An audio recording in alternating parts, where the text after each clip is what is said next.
আমাদের বয়স হয়, দায়িত্ব বাড়তেই থাকে।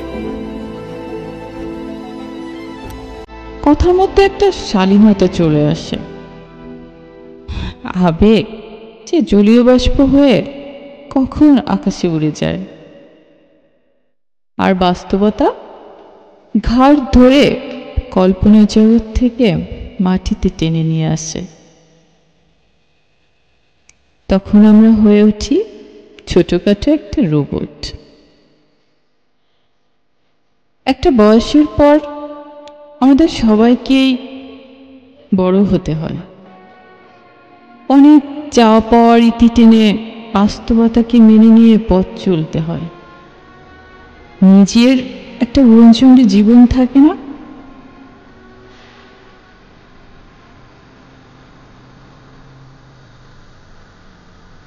একটা সময় মা বাবার সম্মানটা তখন অনেক বড় হয়ে যায়,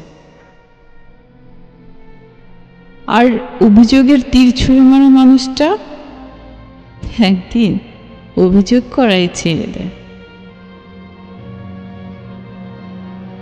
বয়স হয়, বন্ধু হারায়, শৈশব হারায়, হারিয়ে যায় রাতে মায়ের হাতের রান্না করা খাবারগুলো।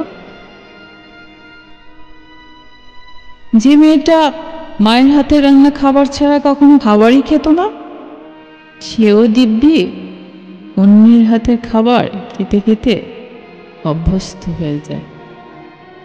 একটা বয়সের পর তখন আর নিজের কথা চাইলেও নিজের মন শোনে না।